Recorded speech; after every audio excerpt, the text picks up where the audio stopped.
Chapter 5, Troubles with a Penguin. The next day was quite eventful at 432 Proudfoot Avenue. First, there was the serviceman, and then the policeman, and then the trouble about the license. Captain Cook was in the children's room watching Janie and Bill put together a jigsaw puzzle on the floor. He was very good about not disturbing the pieces after Bill had spanked him for eating one. He did not hear the refrigerator serviceman come to the back door. Mrs. Popper had gone marketing for canned shrimps for the Penguin, so that Mr. Popper was alone in the kitchen to explain to the serviceman that what he wanted done to the refrigerator. The serviceman put his tool bag down on the kitchen floor, looked at the refrigerator, and then at Mr. Popper, who, to tell the truth, had not shaved yet and was not very tidy. "Mister," he said, "you don't need no ventilating holes in that there door." "It's my ice box, and I want some holes bored in the door," said Mr. Popper. They argued about it for quite a while.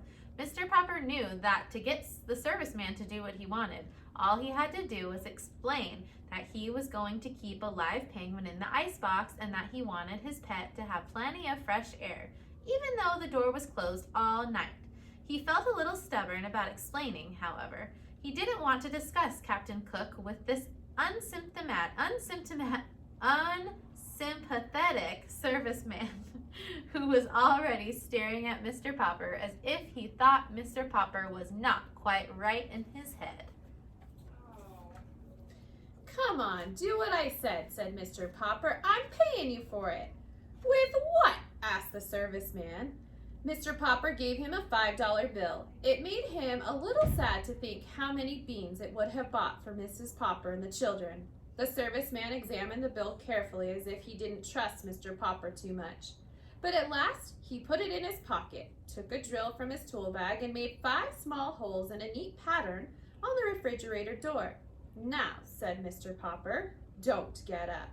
Wait a minute, there is one more thing." "Now what?" said the serviceman. "I suppose now you want me to take the door off its hinges to let in a little more air. Or do you want me to make a radio set out of your ice box?" "Don't get funny," said Mr. Popper. "That is no way to talk."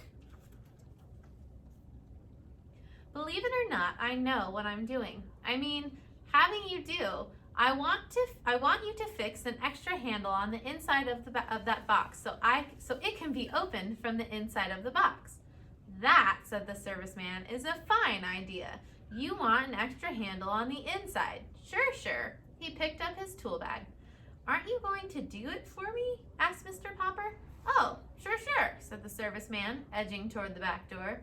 Mr. Popper saw that for all his words of agreement, the serviceman had no intention of putting on an inside handle. "I thought you were a serviceman," he said. "I am. That's the first sensible thing you've said yet. You're a fine kind of serviceman if you don't even know how to put an extra handle on the inside of an icebox door." "Oh, I don't I? Don't think I don't know how. As far as that goes, I've even gotten a spare handle in my tool bag and plenty of screws." "You needn't think I don't know how to do it if I wanted to." Mr. Popper silently reached into his pocket and gave the serviceman his last $5 bill. He was pretty sure that Mrs. Popper would be annoyed at him for spending all that money, but it could not be helped. "Mister," said the serviceman, "you win. I will fix your extra handle.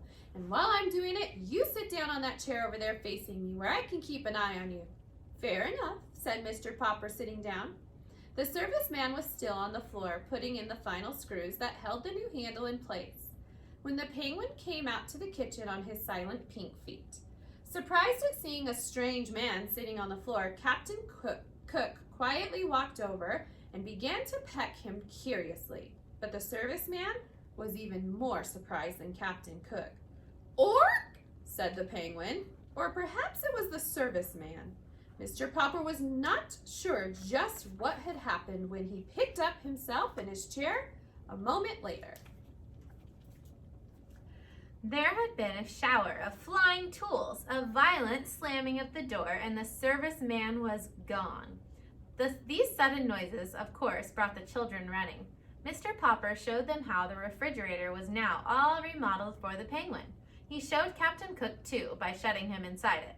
The Penguin at once noticed the shiny new inside handle and bit it with his unusual curiosity. The door opened and Captain Cook jumped out.